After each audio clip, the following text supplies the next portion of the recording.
আমি অ্যাক্সিডেন্ট হইয়া আজকে প্রতিবন্ধী হয়ে গেছি। আমি একজন বাবা বাবা হইয়া আমার ছেলে মেয়েকে মানুষ তাড়াতে দায়িত্ব আমার। দুই সন্তানের দিকে তাকাইয়া আপনি ভিক্ষা করতে হয়।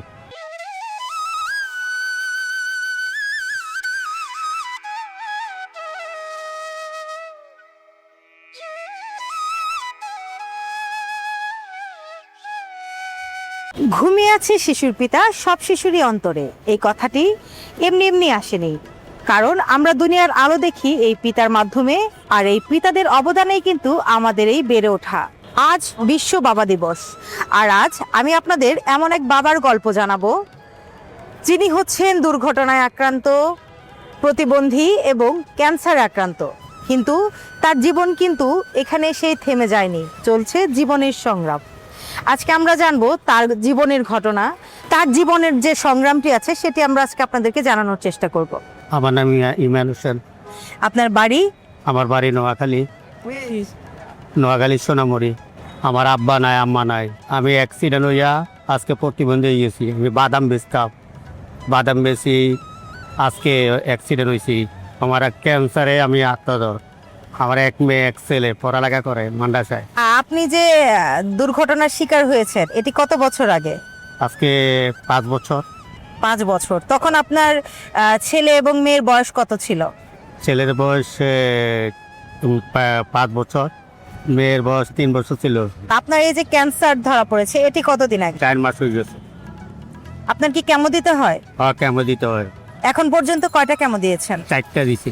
এই যে আপনার কেমো, চিকিৎসা, তারপর আপনার সংসারের খরচ, এগুলি কিভাবে চলে? আমি ভিক্ষা করি, খরচ করি, মানুষের তো সাহায্য উঠাই আমি চলতে আছি। এখন যে বাচ্চারা মাদ্রাসায় পড়াশোনা করে এগুলির খরচকে ভিক্ষা করে দেন? চিকিৎসার জন্য অনেক কষ্ট হয়। বাচ্চার খরচ চালাইতে পারি না, আমার নিজের চিকিৎসা চালাইতে পারি না। আমার একটা ছেলে একটা মেয়ে পড়ালেখা করতে আছে, আমি খরচ চালাইতে পারি না। আমি অনেক কষ্ট আছি। আপনার স্ত্রী আছে? আমার স্ত্রী আছে। ওনারা কোথায় থাকে? এরা দেশে থাকি। আপনি এখানে কার সাথে থাকেন? এখানে আমার ছোট বোনের লগে থাকি। সারাদিনে কত টাকা পান? আমি 15 দিন 200 টাকা, 15 দিন 250 টাকা পাই। আমি চলতে পারি না, আমি কোনো কাজ করতে পারি না, আমি আমার নিজের চিকিৎসা করতে পারি না, আমার ছেলে মেয়েরে খাওয়াইতে পারি না, পড়ালেখা চলাইতে পারি না, খরচ চালাইতে পারি না। অনেক কষ্ট হয় আমার। আমি বাবা, 2 সন্তানের দিকে তাকাইয়া আপনি ভিক্ষা করতে হয়। আমি একজন বাবা বাবা হইয়া আমার ছেলে মেয়েকে মানুষ তাড়াতে দায়িত্ব আমার। আমি ভিক্ষা করিতে যে টাকা পাই, আমার নিজের খরচও চলে না, আমার সন্তানের খরচ চালাইতে পারি না। আমার ছেলের বয়স হচ্ছে 12 বছর। আমার ছেলে আল্লাহ দিলে কোরআনই হাফজ হয়েছে। আমি ভিক্ষা করিয়া তারে পড়ালেখা করেছি। আমার মেয়ের 8 বছর। আমার মেয়ে পড়ালেখা করতে আছে মাদ্রাসায়। মানুষ বিশ্বাস করতে চায় না, আমার মানুষ ভিক্ষা দেয় না। আমার সন্তানের আমি মানুষ করতে চাই, মানুষের মতন মানুষ করতে চাই, পড়ালেখা করাতে চাই। আমি চাই না আমার মতন সন্তানেরা ভিক্ষা যেন করে। আমার মতন সন্তানের পড়ালেখা করি যেন মানুষের মতন মানুষ হয়। আমার কেউ সাহায্য দেয় না।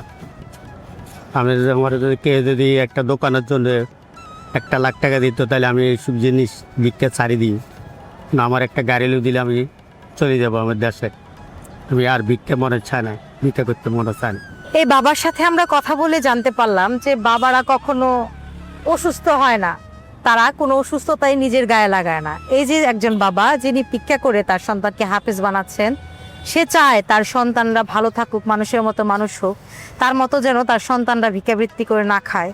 তিনি কিন্তু আসলে কতদিন বাঁচবে এটাও কিন্তু বলা যাচ্ছে না। তার চিকিৎসা কিন্তু এখন পর্যন্ত বন্ধ রয়েছে, কারণ তার এখন পর্যন্ত 4টা কেমো দেওয়া হয়েছে, তার কেমো দিতে হচ্ছে। এবং এই কেমো কতটা ব্যয়বহুল এটা আপনারা জানেন, যে বাবার চিকিৎসা করতে গেলে সন্তানদের মুখে খাবার হচ্ছে না, আবার সন্তানদের মুখের খাবার হলে বাবার চিকিৎসা হচ্ছে না। তারপরেও কিন্তু বাবারা থেমে নেই, বাবারা সন্তানদের জন্য জীবনের শেষ নিঃশ্বাস পর্যন্ত চেষ্টা করে যায় তাদেরকে কিভাবে মানুষের মতো মানুষ করা যায়। তো আজকে এই বাবা দিবসে পৃথিবীর সকল বাবাদের প্রতি শ্রদ্ধা জানিয়ে বিদায় নিচ্ছি আমি, স্নিগ্ধা আখি।